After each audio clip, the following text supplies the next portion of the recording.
నా వాయిస్ వస్తుందా? వినిపిస్తుందా అండి?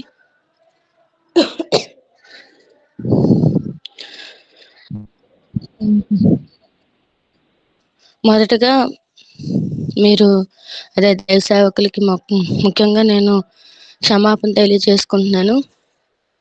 మొన్న ఆదివారం అలా అవకాశం వచ్చింది. కాకపోతే ఇక్కడ పాటలు పాడుతున్నారనమాట. చాలా పెద్ద సౌండ్ పెట్టి కిందన పెట్టి ఆన్ చేస్తుంటే సిగ్నల్ ప్రాబ్లం వల్ల చాలా ఇబ్బంది అయిపోయింది. తర్వాత చెప్పాను పాస్టర్ గారికి.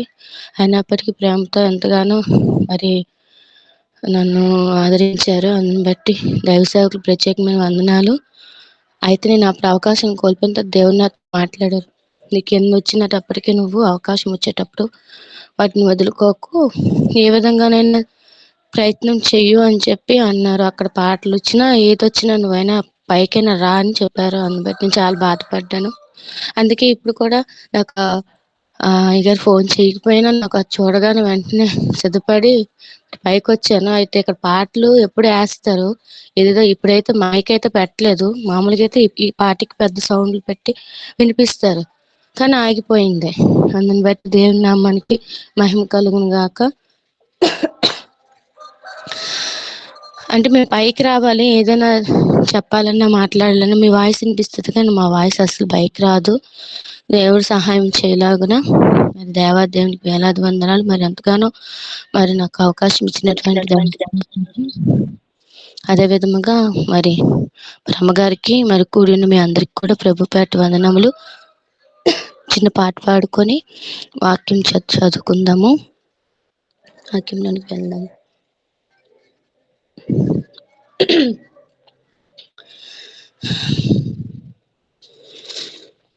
స్తోత్రం తండ్రి.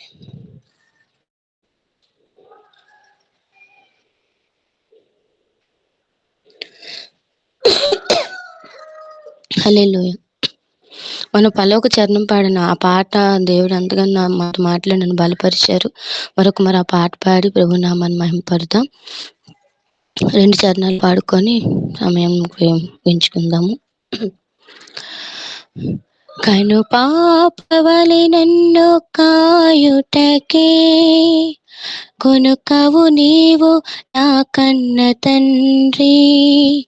కను పాపవలె నన్ను కాయుటకే కొనుకవు నీవు నా కన్న తండ్రి. సూరులు కూలే శోధన కాలమున కాపాడిదవు నా యేసయ్యా.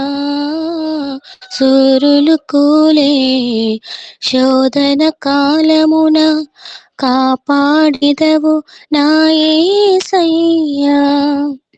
యాషువా యేసయ్యా మెస్సయ్యా నీకు స్తోత్రం.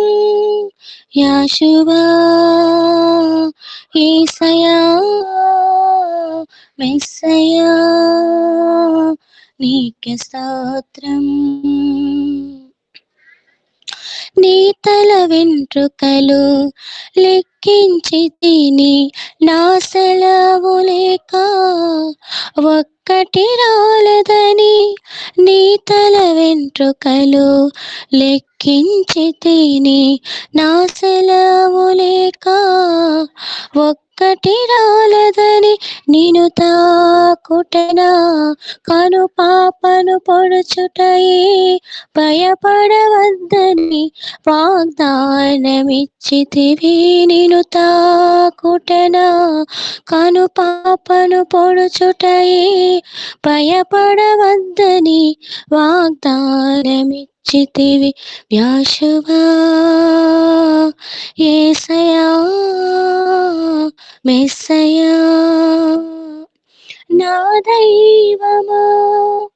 యాషువా యేసయ్యా మెస్సయ్యా నీకే స్తోత్రం. జల ప్రళయములో పెను తుఫానులో ఒంటరి సమయములో మించిన పోరులలో జల ప్రళయములో పెను తుఫానులో ఒంటరి సమయములో మించిన పోరులలో నీ ప్రియదాసుల శుద్ధిని భక్తిని కాపాడిన రీతి నన్ను కావుమయా. నీ ప్రియదాసుల శుద్ధిని భక్తిని కాపాడిన రీతి నన్ను కావుమయా.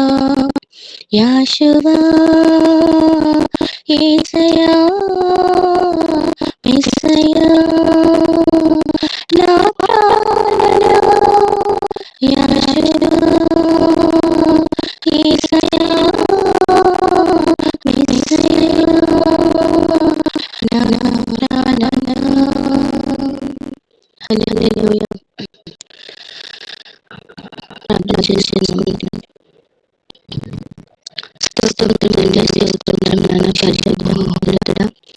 సర్వోన్నతుడా, సర్వాధికారి, జీవము కలిగిన మా యేసయ్యా నీకు వందనములు స్తోత్రములు చెల్లించుకుంటున్నాం ప్రభా. నా తండ్రి ఈ ఆదివారం సమయములో ప్రభా 2025 సంవత్సరముల తండ్రి నాన్న యేసయ్య జనవరి మాసములో ప్రభా అయా ప్రార్థించుకోవటానికి నీతో సమయాన్ని గడపడానికి ఈ రోజు నీవు ఇచ్చినటువంటి అవకాశమును బట్టి వాక్యం తండ్రి నాన్న పంచుకోవటానికి ఇచ్చిన కృపను బట్టి వందనములు స్తోత్రములు చెల్లించుకుంటున్నాం. ఏ మమ్మల్ని మరుగుపరచండి అయ్యా. నువ్వు మహిమపరచబడాలి ప్రభా, మమ్మ తగ్గింపబడాలి. నువ్వు ఘనపరచబడ్డానికి సహాయం చేయండి. వాక్యం ద్వారా సూటిగా తేటగా తండ్రి మీరే మాట్లాడండి. నీ ఆత్మ నడిపింపు మాకు అనుగ్రహించి ఈ ఘననామానికే మహిమ తెచ్చుకోమని ప్రార్థిస్తూ యేసు నామమును బట్టి వేడుకొని అడుగుచున్నాము తండ్రి. ఆమేన్. ఆమేన్. హల్లెలూయా. స్తోత్రం. మరి గడిచిన దినములు ఆయన హస్తాల్లో దేవుడు మనల్ని బలపరిచి అని సజీవమైనటువంటి రెక్కల చాటున దేవాది దేవుడు మనల్ని కాచి కాపాడి మరొక 2025 సంవత్సరాన్ని చూచుటకు దేవుడు ఇచ్చినటువంటి అవకాశంను బట్టి దేవాది దేవునికి వేలాది వందనాలు. అలాగే మనల్ని కూడా ఆయన కృపచొప్పున మనల్ని నడిపించినందుకు దేవాది దేవునికి స్తుతులు స్తోత్రములు చెల్లించుకుంటున్నాము. అయితే ఈ 2025 మాసంలో దేవుడు మనకి ఇచ్చారని సంతోషపడతామా? దేవుడు మనకు ఒక అవకాశం ఇచ్చాడని దానిని మరి ఆయన కోసం ఉపయోగించుకుందామని దాని గురించి ఆలోచిద్దామా అనే వాటి గురించి మనం కొన్ని మాటలు తెలియపరుచుకుందాం. అదే విధముగా మనము ప్రభువుని తెలుసుకున్న తర్వాత ఎన్నో తప్పిదమ్ములు పడుతూ ఉంటాం. అయితే మరలా దేవుడు మనల్ని క్షమించి మరొక అవకాశం ఇస్తున్నప్పుడు మరలా ఆ యొక్క లోకము తట్టు చూస్తున్నామా? మరలా పాపములో పడుతున్నామా? అలా పాపములో పడే వారు ఎలా ఉన్నారు? ఇంకెన్నడూ పాపం చేయలేని వారు ఎలా ఉన్నారు? అది వాటి గురించి మనం తెలుసుకుందాము. హల్లెలూయా. చూడండి, లోకాసువార్త 13వ అధ్యాయము 6-9 వచనాలు. ఎవరికైనా వీలైతే చదవండి. లోకాసువార్త 13వ అధ్యాయము 6-9 వచనాలు. మరియు ఆయన వారితో ఈ ఉపమానము చెప్పెను. ఒక మనుషుని ద్రాక్ష తోటలో అంజూరపు చెట్టు ఒకటి నాటబడి ఉండెను. అతడు దాని పండ్లు వెదక వచ్చినప్పుడు ఏమీ దొరకలేదు. గనుక అతడు, ఇదిగో 3 ఏండ్ల నుండి నేను ఈ అంజూరపు చెట్టున పండ్లు వెదక వచ్చుచున్నాను, గాని ఏమీ దొరకలేదు. దీనిని నరికివేయము, దీని వలన ఈ భూమియు ఎలా వ్యర్థమైపోవాలని ద్రాక్ష తోటమాలితో చెప్పెను. అయితే వాడు, అయ్యా, నేను దాని చుట్టూ త్రవ్వి ఎరువు వేయు మట్టుకు ఈ సంవత్సరము కూడా ఉండనేమో. అది ఫలించినా సరి, లేని ఎడల నరికించి వేయమని అతనితో చెప్పాను. విశ్రాంతి దినమున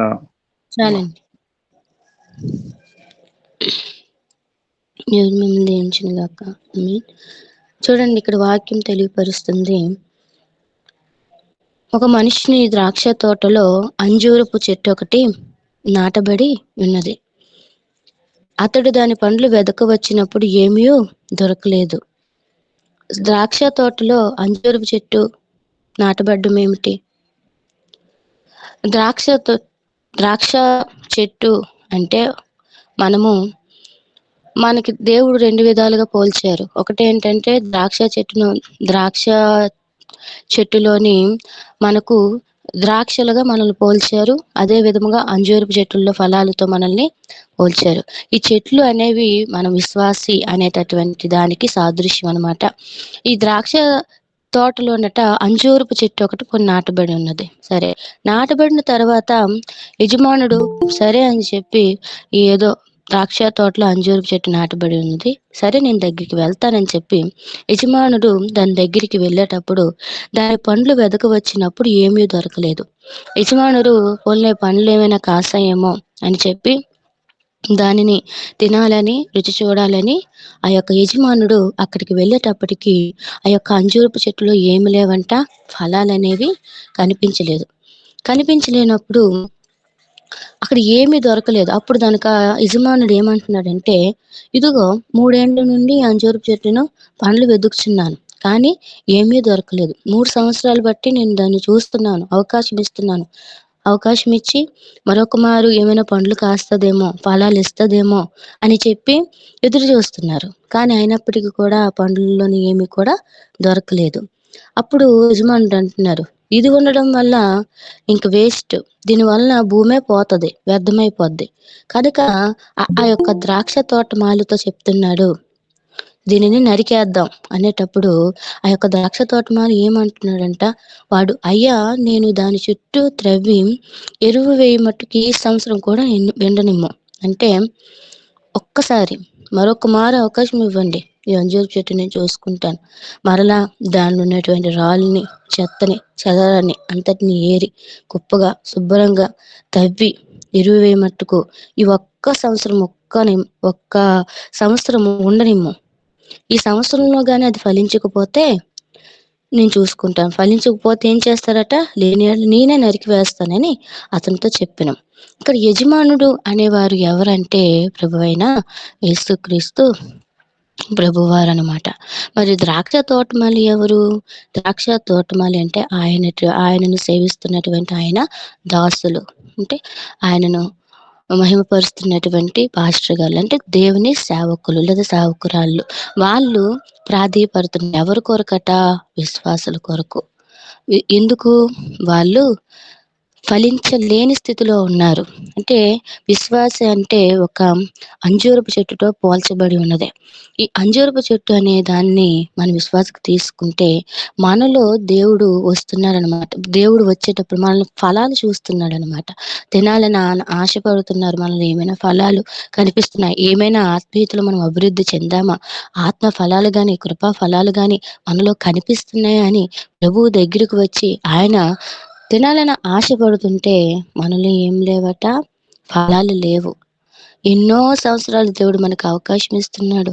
అలా సంవత్సరాలు దాటిపోతున్నాయి. గడిచిన కాలము నీ కృపలో మమ్మల్ని కాపాడు దేవా, నీకు స్తోత్రమని మనం పాడుతున్నాము. కానీ ఆ సంవత్సరాన్ని మనకిచ్చినప్పుడు మనము ప్రభువు కోసం ఏం చేస్తున్నాము? ఆయన చెప్పినట్లుగా మనం ప్రవర్తిస్తున్నామా? ఆయన మాట ప్రకారంగా మనం చేస్తున్నామా? మనలో ఫలాలు అనేవి కనబడుతున్నాయా? ఫలించే స్థితిలో మనం ఉంటున్నామా? ఇంకా అంతకంతకు ఇంకను కూడా లోక సంబంధమైన వాటిపై కలిసిపోయి ఇంకను అంతకంతకు దిగజారిపోయినటువంటి పరిస్థితుల్లో ఉంటున్నామా? యజమానుడు అవకాశం ఇస్తున్నారు ఒక్క మారు మనకి. దానికి దేవుడు అవకాశం ఇస్తున్నప్పుడు దైవ సేవకులు ఎంతో వాక్యం ద్వారా చెక్కుతున్నారు, మనల్ని సరిచేస్తున్నారు. ఎరువు వేయి మట్టుకు ఇంకను కూడా మరొక్క మారు బతిమాలుకుంటున్నారు. మోషే ఇశ్రాయేలు ప్రజల కోసం బతిమాలుకున్నట్లుగా అలా బతిమాలుకుంటున్నారు. వారు చేసిన తప్పులను క్షమించు, మరొక సంవత్సరము అవకాశం ఇవ్వు అని. రోజు మరొక్క సంవత్సరము 2025 సంవత్సరాన్ని దేవుడు మనకిచ్చారు. ఈ సంవత్సరంలోనైనా మనము ఫలించే స్థితిలో ఉన్నామా?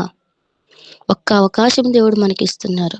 కొన్ని సందర్భాల్లో మనం దేవునికి వ్యతిరేకమైన పనులు ఎన్నో చేస్తూ ఉంటాం.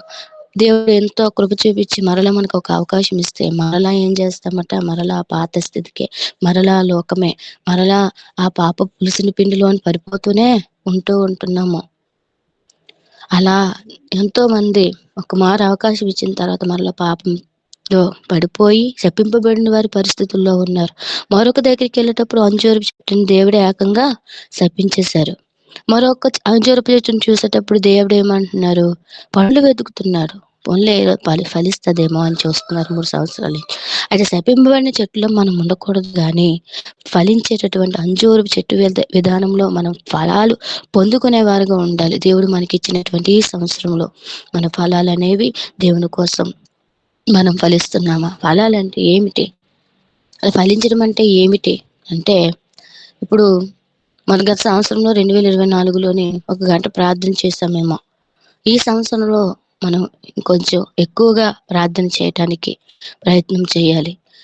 కొంచెం 2 వాక్యాలు చదువుతున్నామేమో, 2 అధ్యాయాలే. ఈ సంవత్సరంలో మరి ఇంకొంచెం ఎక్కువగా అధ్యాయాలు చదవడానికి ప్రయత్నం చేయాలి. మనము సమయాన్ని కొద్దిగా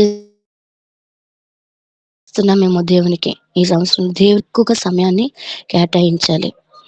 మనము ఎవరికి ఒకరికైనా సువార్త చేయలేకపోయామేమో ఈ సంవత్సరంలో. అనేకుల కొరకు భారంగా ప్రార్థించి అనేకుల్ని ప్రభు సన్నిధికి నడిపించేవారుగా మనము ఉండాలి. ఆ విధంగా ఉంటే మనము ఫలింపబడతాము. సత్కార్యములు చేసేవారుగా మనము ఉన్నామా లేదా? ఇతరులకు మనం సహాయం చేసేవారుగా ఉన్నామా? గత సంవత్సరంలో నేను ఎంతో సమయాన్ని వ్యర్థపరిచాను ప్రభా. నువ్వు ఇచ్చినటువంటి సమయాన్ని నేను ఎన్నో విషయాలు దొంగిలించాను. నీ సన్నిధికి వెళ్లకుండా, లేదా ఇంత సమయాన్ని గడపకుండా, నా యొక్క బిజీలో పడిపోయి నువ్వు నాకు అవకాశం ఇచ్చినప్పటికీ కూడా నేను దాన్ని విడిచిపెడుతున్నానేమో.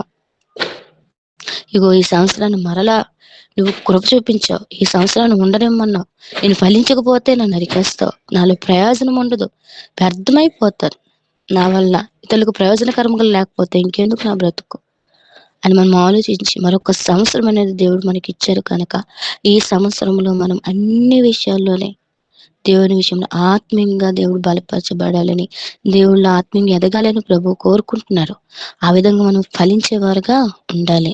దేవుని నామానికి మహిమ కలుగును గాక. అయితే ఈ సంవత్సరం దేవుడు మనకు అవకాశం ఇచ్చారు కదా. అంటే మనము ఏదైనా చిన్న తప్పిదములోని పడ్డామనుకోండి, దేవుడు ఒక మారు మనకు క్షమించి మరొక అవకాశం ఇచ్చారు. మరలా ఆ పాపంలో పడతామా?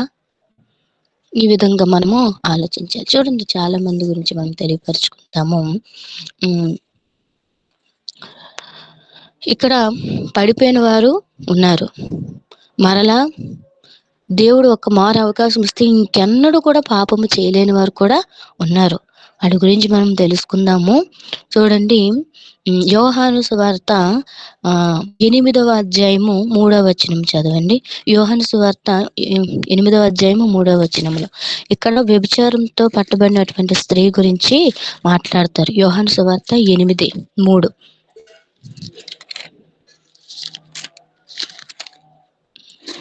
శాస్త్రులను పరిచయులను వ్యభిచారమందు పట్టబడిన యొక్క స్త్రీని తోడుకొని వచ్చి ఆమెను మధ్య నిలవబెట్టి, బోధకుడా, ఈ స్త్రీ వ్యభిచారము చేయుచుండగా పట్టబడెను.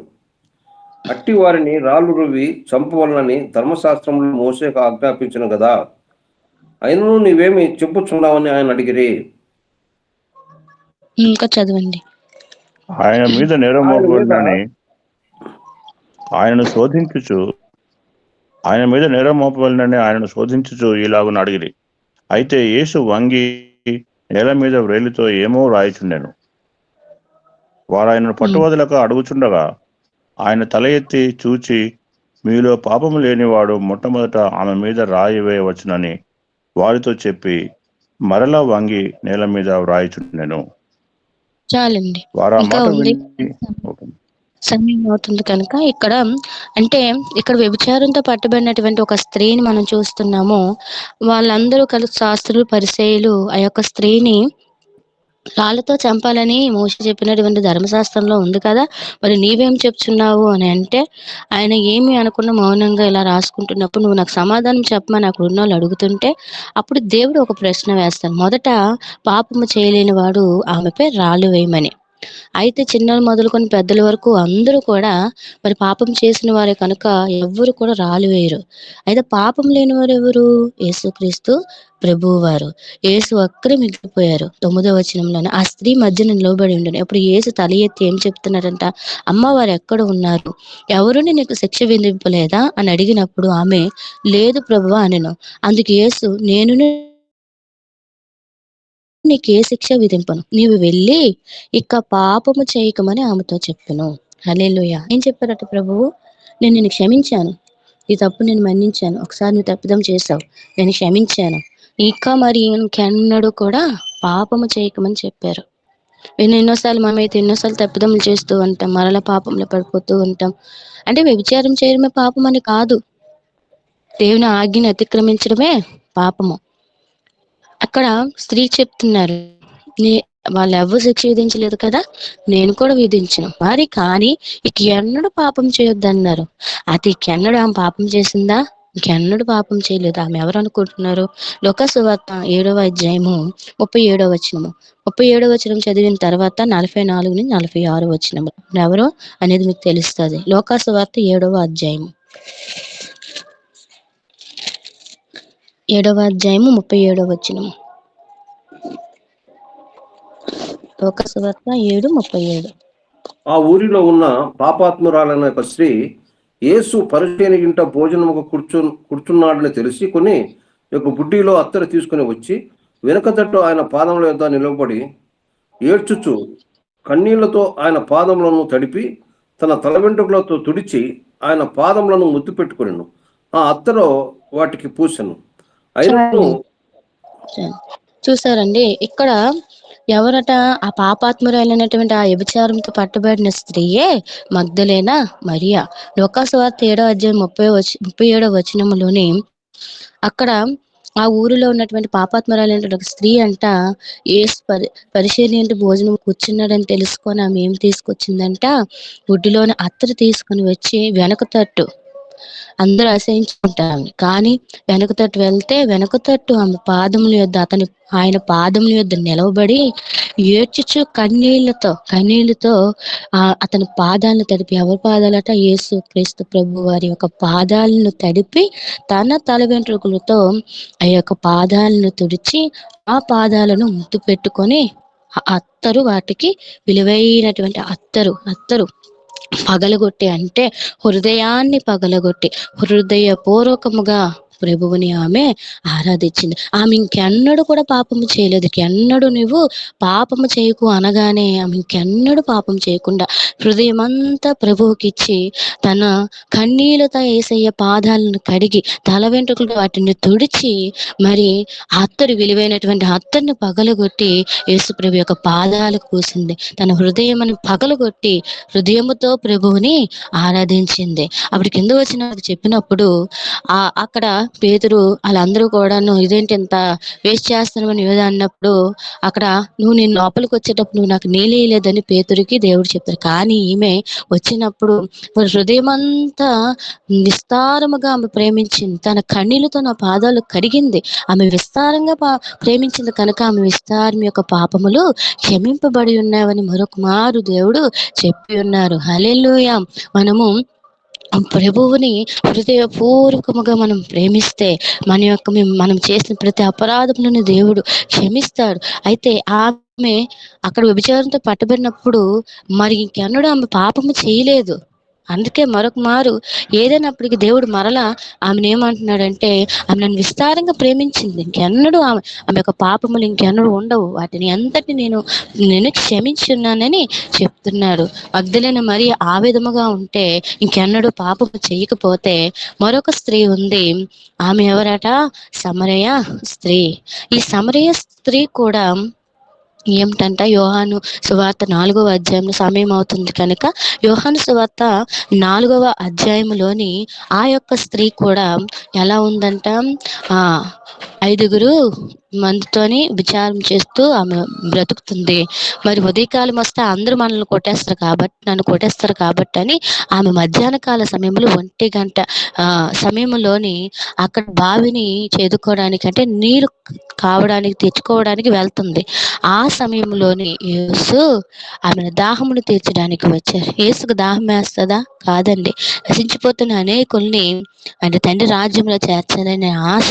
అందుకని అక్కడ దప్పికున్నటువంటి ఒక స్త్రీని దేవుడు దప్పికున్నాడు. ఎందుకంటే ఆ దప్పికను ఒక ఆత్మను రక్షించాలని దేవుడు దానిని ఉద్దేశించారు. అక్కడ ఎవరు కనిపిస్తున్నారంటే ఒక సమరయ స్త్రీ కనిపించింది. నాకు దాహముగా ఉందంటే మీరు మీరు యూదులేమో సమరయులతో మీరు సాంగత్యం చేయరు కదంటే, నిన్ను అడుగుతున్నది ఎవరు, నీకు తెలుస్తేనే అలా మాట్లాడవంటే అప్పుడు ఫలాని విషయాలు చెప్తారు. చెప్పిన తర్వాత నీ పెనిమిటిని పిలుచుకో అంటే, నాకు పెనిమిటి లేరంటే, నువ్వు చెప్పావు, నువ్వు కరెక్టే చెప్పావు, నీకు 5 మంది పెనిమిట్లు అనేవారు ఉన్నారు అంటే. ఈ పెనిమిట్లు అంటే అర్థం ఏమిటట? పెనిమిట్లు అంటే భర్తలు కాదండి, ఒక్కొక్క పాపం అనేటటువంటి పెనిమిట్లు ఆమె హృదయంలో ఉన్నాయి. అందుకని దేవుడు వాటిని బయలుపరిచారు. చెప్పగానే రాబో క్రీస్తుని మెస్సయ్య అనగానే ఆ మాటలు ఆమె విని నేను మెస్సయ్యను కనుగొంటున్నానని చెప్పి ఏం చేసిందంట, తన కొండను విడిచిపెట్టి సుకారని ప్రాంతమునకి వెళ్ళి, యేసయ్యను నిన్ను చూశాను, మెస్సయ్య నేను కనుగొన్నానని చెప్పి ఆ యొక్క పాపం అనే కొండను విడిచిపెట్టి ఆ ప్రాంతానంతని కూడా ప్రభు సన్నిధికి నడిపించింది. హల్లెలూయా, దేవుని నామానికి మహిమ కలుగును గాక. చూసారండి, ఆ సుకారణ ప్రాంతాన్ని మార్చింది. మరి ఆ యొక్క సారెపత స్త్రీ ఈ సమరయ స్త్రీ ఇంకెన్నడైనా పాపంలో పడినట్లుగా కానీ, ఇంకా మరలా విచారం చేసినట్లు కానీ, మరి ఇంకా 5 పెనిమిటిని కలిగి ఉండడం కానీ ఇంకెన్నడూ మనము చూడలేదు. ఒక్క అవకాశం అనేది దేవుడిచ్చి తన చరిత్ర అంతటిని బయటికి చెప్పిన తర్వాత ఆ యొక్క పాపాన్ని అనే కుండను విడిచిపెట్టి దేవుని కొరకు వారబడ్డం మనం చూస్తున్నాం. హల్లెలూయా. ఈ విధముగా స్త్రీలు అనేవారు మరి వారు చేసిన తప్పిదములన్నిటినీ కూడా దేవుడు క్షమించిన తర్వాత దేవుని కోసం బ్రతకడానికి, దేవుని కోసం ఆరాటపడాలి, దేవుడి పని చేయాలి, దేవుని ఆత్మీయ బలాలి, ఆత్మఫల కృపఫలు పొందుకోవాలని అనేకులు మరి ప్రభువును వెంబడించేవారుగా ఉన్నారు. కానీ మరి కొంతమంది అయితే పాపంలో పడిపోయిన వారు కూడా ఉన్నారు. మనకి తెలియని విషయం ఏంటంటే, సారెపత్ అనే స్త్రీ 1 రాజుల గ్రంథము 17వ అధ్యాయంలో 10వ వచనం చదవండి. తర్వాత దాని గురించి చదివిన తర్వాత 10, 15 చదివిన తర్వాత 1 రాజుల గ్రంథంలోనే ఆ 17 వచనాలు తర్వాత చదువుదాం. ఇప్పుడు 1 రాజుల గ్రంథము 17వ అధ్యాయము 10 నుంచి 15 వచనాలు. సమయం అవుతుంది గనుక 1 రాజులు 17వ అధ్యాయము 10, 15 వచనాలు. అందుకు అతడు లేచి సారెపతునకు పోయి పట్టణపు గవిని యొద్దకు రాగా, ఒక విధవ అచ్చట కట్టెలు ఏరుచుండుట చూచి ఆమెను పిలిచి త్రాగుటకై పాత్రతో కొంచెము నీళ్లు నాకు తీసుకురమ్మని వేడుకొనెను. ఆమె నీళ్లు తేబోచుండగా అతడు ఆమెను మరలా పిలిచి, నాకు ఒక రొట్టె ముక్కను నీ చేతిలో తీసుకొని రమ్మని చెప్పాను. అందుకు ఆమె, నీ దేవుడైన యెహోవా జీవము తోడు, తొట్టిలో పట్టెడు పిండియు బుడ్డిలో కొంచెము నూనెయు నా యొద్దనున్నవే గాని అప్పం ఒకటైనా లేదు. మేము చావక ముందు నేను నా ఇంటికి పోయి వాటిని నాకును నా బిడ్డకును సిద్ధము చేసుకునవలెనని కొన్ని పుల్లలు ఏరుటకై వచ్చితిరనెను. అప్పుడు ఏలియా ఆమెతో ఇట్లనెను, భయపడవద్దు, పోయి నువ్వు చెప్పినట్లు చేయము. అయితే అందులో నాకు ఒక చిన్న అప్పము మొదట చేసి నా యొద్దకు తీసుకుని రమ్ము. తర్వాత నీకును నీ బిడ్డకును అప్పములు చేసుకొనెము. చాలు. అక్కడ ఒక విధవరాలు ఉంది. ఆమె సారెపతు ఊరిలోని ఒక విధవరాల చేత నేను పోషింపబడతానని ఏలియాకు చెప్పిన తర్వాత ఏలియా ప్రాంతానికి వెళ్తారు. ఆ విధవరాల దగ్గర కొంచెం పిండి, కొంచెం నూనె, అది ఒక అప్పం మాత్రమే ఉంది. ఆ అప్పాన్ని చేసుకొని ఆ బిడ్డను తను తిని చచ్చిపోదామని అనుకున్న టైంలోని అక్కడ ఏలీ వచ్చి, నువ్వు మొదట నాకు అప్పం ఇవ్వు అని చెప్పి అనగానే ఆ మాటకి ఆమె విధేయత కలిగి ఉండి అప్పములు చేసుకుంటది. మొదట దైవ సేవకులకు అనేటటువంటి ఏలియాకి అవకాశం ఇస్తుంది. అంత బాగానే ఉంటుంది. అవకాశం ఇచ్చిన తర్వాత మరి సమృద్ధిని దేవుడు అనుగ్రహిస్తారు. ఆ యొక్క సారెపతు విధవరాలిని దేవుడు పోషిస్తారు. 3.5 సంవత్సరాలు పోషించిన తర్వాత ఏం జరుగుతుందంటే మరలా ఆమె పాపం చేస్తుంది. ఇక్కడ మగ్దలేన మరియా, సుకారును మార్చినటువంటి సమరయ స్త్రీ మరి ఇంకెన్నడూ పాపం చేయలేదు. కానీ ఇక్కడ విధవరైనటువంటి సారెపతు అనేటువంటి స్త్రీ మాత్రం మరల పాపం చేస్తుంది. అక్కడ పాపం చేసేటప్పుడు ఏమవుతుందంటే ఆ యొక్క తనకున్నటువంటి బిడ్డ ప్రాణం పోయిన స్థితికి వచ్చేసాడు. అంటే ప్రాణం పోయింది, ఆ స్థితికి వచ్చేసాడు. అందుకనే అక్కడ మరల 17వ వచనం చదవండి. 17వ వచనం చూడండి ఒకసారి. 15వ వచనం. అటు తర్వాత ఆ ఇంటి యజమానురాలైన ఆమె కుమారుడు రోగి అయి ప్రాణము నిలవజాలినంత వ్యాధి గలవాడాయను. ఆమె ఏలియాతో, దైవజనుడా, నా యుద్ధకు నీవు రా నిమిత్తమేమి? నా పాపమును నాకు జ్ఞాపకం చేసి నా కుమారుని చంపుటకై నా యుద్ధకు వచ్చితివా అని మనవి చేయగా, అతడు నీ చాలు బిడ్డకు చాలు. అక్కడ తను పాపము చేసిన తర్వాత తన తన భర్త బిడ్డ చనిపోతారు. ఆ చనిపోయిన తర్వాత తను మరలా వస్తాడనమాట. ఏలియా అక్కడికి వచ్చినప్పుడు వ్యాధి గలవాడు అయిపోయాడు. అప్పుడు ఆమె ఏమంటుందంటే ఏలియాతోని, దైవజనుడా, నా యుద్ధకు మరలా నీవు రానిమిత్తమేమి? నా పాపను మరలా నాకు జ్ఞాపకం చేసుకుని నా కుమారుని చంపుతావా అని వచ్చితావా అని అనగానే అని మనవి చేయగా, అంటే తను మరల తప్పిదము చేసిన తర్వాత ఆ బిడ్డకి ఈ బలహీనత అనేది ఏర్పడింది. తనకున్నటువంటి ఒక్క బిడ్డకి బలహీనత ఏర్పడిన తర్వాత తను అప్పుడు మరలా అంటుంది, నువ్వు వచ్చావా, నువ్వు నన్ను కాపాడావు, రక్షించావు, నన్ను ఇప్పుడు జీవించావు, నేను ఎంత బాగున్నాను, మరలా నేను ఈ బిడ్డ చనిపోవటానికి కారణము నేను పాపము చేశాను, మరలా నువ్వు దాన్ని జ్ఞాపకం చేయటానికి వచ్చావా అంటుంది. ఈ యొక్క స్త్రీ ఎలా ఉందంటే మరలా తను తప్పిదములో పడింది, మరలా పశ్చాత్తాపం ఉంది. ఆ తర్వాత మళ్ళీ బిడ్డలు బతికించడం ఉందనుకోండి, అది సరైన, అది తర్వాత సంగతి. కానీ మరలా మనకు అవకాశం ఇచ్చిన మరలా ఆమె తప్పిదములో పడింది. ఇలా తప్పిదములో పడిన వాళ్ళు అనేక మంది ఉన్నారు. శపింపబడిన స్థితిలో అనేకులు ఉన్నారు. దావీదు ఒక్కసారి తప్పిదం చేశాడు. 2వ రాజుల గ్రంథం 11వ అధ్యాయంలోని బెత్షెబా అనేటటువంటి స్త్రీ, ఊరియా భార్య అయినటువంటి బెత్షెబా ఒక స్త్రీతోని తను పాపం చేసిన తర్వాత ఎన్నో కోల్పోయిన తర్వాత తన తప్పిదము తెలుసుకొని మరి 51వ కీర్తనలోని, మరి ఇంకెన్నడూ రక్షణ యొద్ద నుంచి తీసివేయకు, మరలా నన్ను నూతనముగా పుట్టించు, నీ పరిశుద్ధాత్మని యొద్ద నుంచి తీసివేయకము, ఎన్నో ప్రార్థన చేసిన తదుపరి అయితే దేవుడు మరొక మారు దేవుడు క్షమించిన తర్వాత దావీదు ఇంకెన్నడూ కూడా పాపము చేసినట్లుగా లేదు. కొంతమంది అవకాశం ఇచ్చినా కూడా ఇంకనూ తప్పిదములో పడుతూనే ఉంటారు. సౌలుకి వస్తే అసలు సౌలుని దేవుడు ఏర్పరచుకున్నారా, మనుషులు ఏర్పరచుకున్నారా? మనుషులు ఏర్పరచుకున్నారు. అయినప్పటికీ దేవుడు కృప చూపించి తైలపుట్టు తీసుకొని తనను అభిషేకించారు. మాకు ఇశ్రాయేల్ రాజు కావాలని అనుకుంటున్నారు కాబట్టి ఆ టైంలోని సమూయేలు చేత తను పంపబడి, అప్పుడు దేవుడు తనను అభిషేకించి సౌలుని అభిషేకించిన తర్వాత తను కొన్ని విషయాల్లో తప్పిదం చేశారు. ఒక పని చేయమంటే ఒక పని చేశారు. తర్వాత ఎక్కడట ఈ గొడ్లను అర్పించేటప్పుడు ఏం చేశారంట, శ్రేష్టమైన వాటిని తన దగ్గర ఉంచేసుకొని ఒక వేస్ట్, అంటే ఒక బలహీనమైపోయిన వాటిని దేవుడు తప్పించారు. అది ఒక తప్పిదమైన చేశారు. ఇంకా ఆయనలో తప్పిదములు చాలా ఉన్నాయి. అందుకే దేవుడికి కోపం వచ్చి అతను ఆత్మను తీసివేసి దురాత్మను పంపించారు. తన జీవితం ఏమైపోయిందట, భ్రష్టత్వం అయిపోయింది. పోనీ ఏమైనా తెలుసుకున్నారంటే చివరి క్షణం వరకు ఆయన తెలుసుకోలేదు. ఇంకనూ దావీదుని చంపడానికే ప్రయత్నం చేశారు. కొన్నిసార్లు చాలా అవకాశం దేవుడు ఇస్తూ ఉంటారు. పోన్లే బిడ్డకు తెలియదులే అని మరొక మారు పోన్లే తప్పిదం చేసింది, ఇంకెన్నడూ చేయకుండా ఉండడానికి మరొకసారి అవకాశం ఇస్తానంటారు. మరొకసారి అవకాశం ఇచ్చినప్పటికీ కూడా ఇంకనూ కూడా పాపము చేయటానికే ప్రయత్నం చేస్తూ ఉంటారు. అలాంటి టైంలో ఏమవుతుందట, దేవుడు చూస్తారు.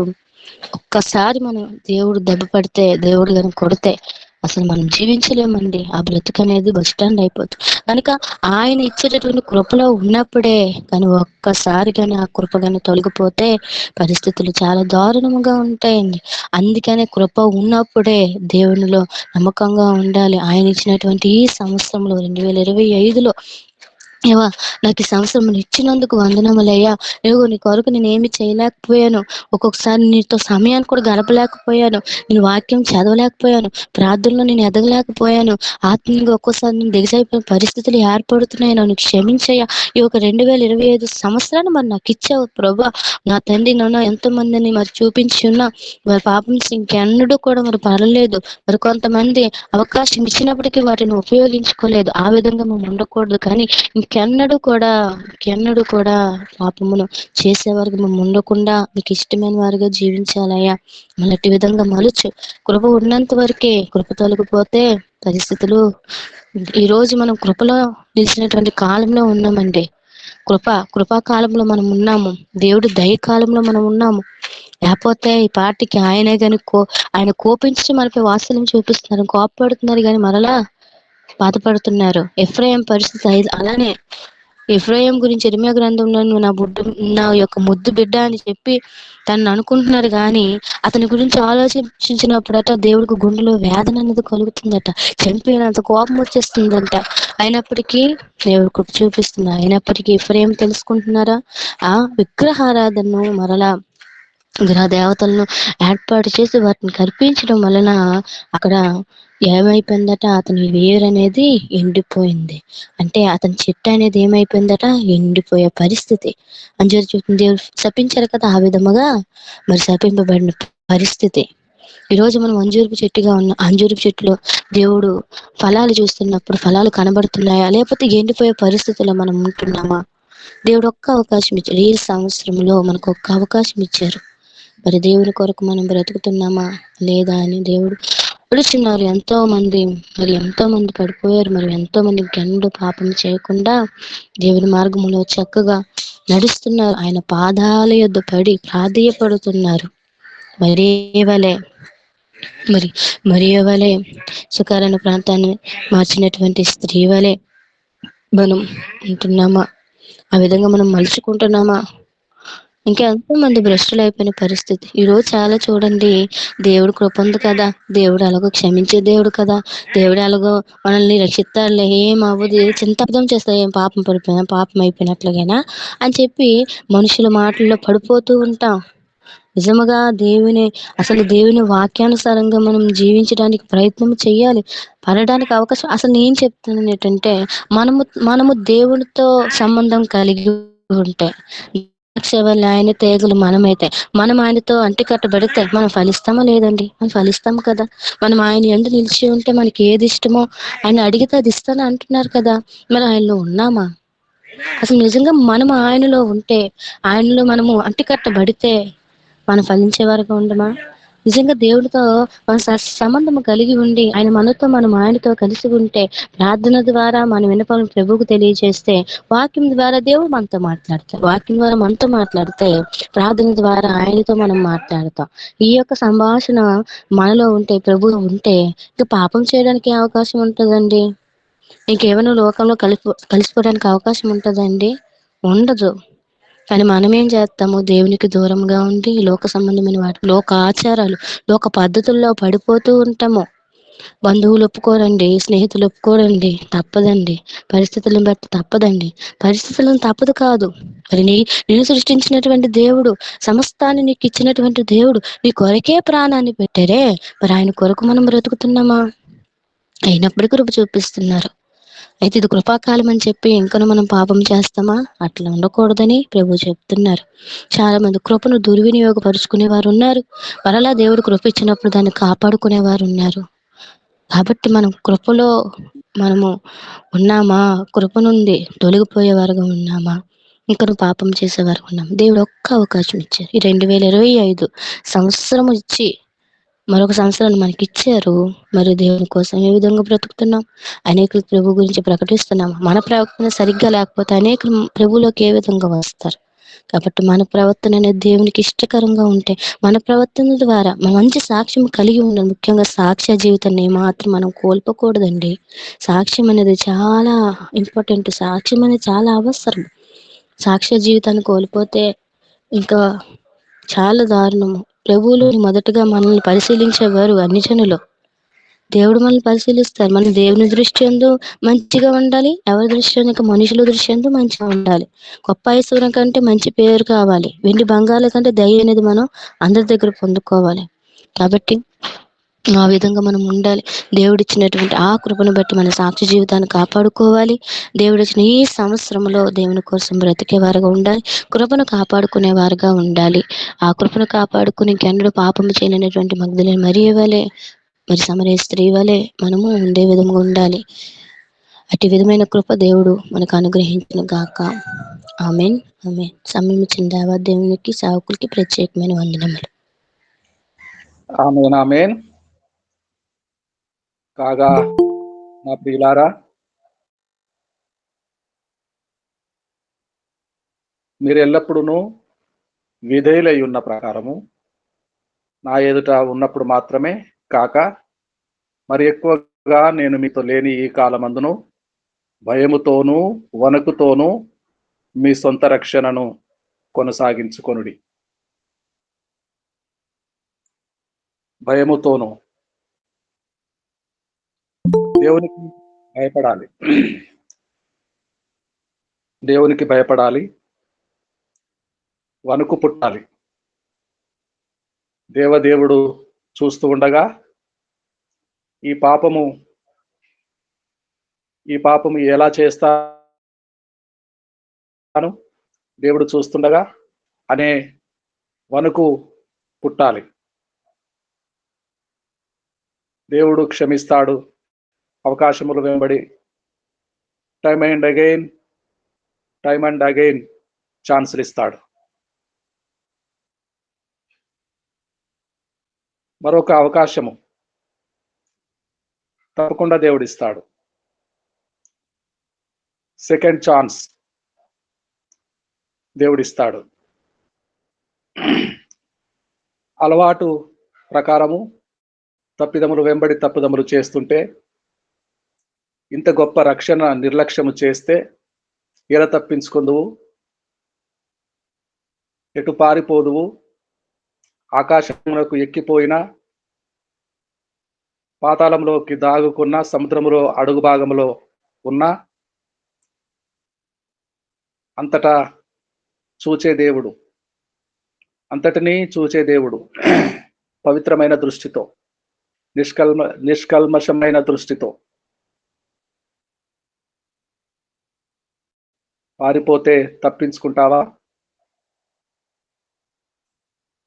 టైమ్ అండ్ అగైన్ అలవాటుగా పాపములు చేస్తావా? ఇంత గొప్ప రక్షణ,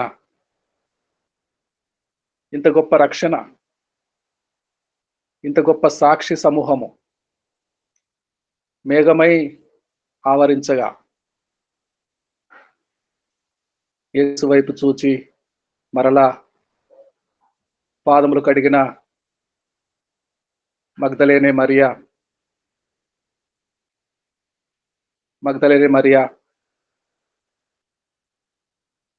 పాదములు కడిగింది, కన్నీటితో తుడిచింది, కురులతో తుడిచింది,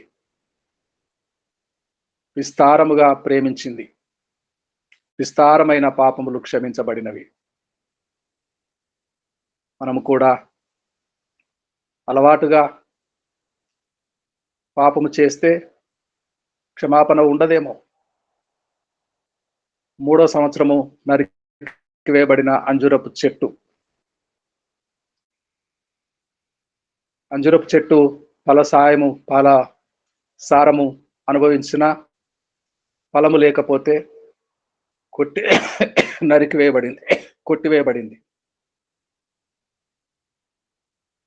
ఒకప్పుడు ఇక్కడ చెట్టు ఉండేది అని స్థానం కోల్పోయిన అంజూరపు చెట్టు. మనము కూడా స్థానం కోల్పోతామేమో.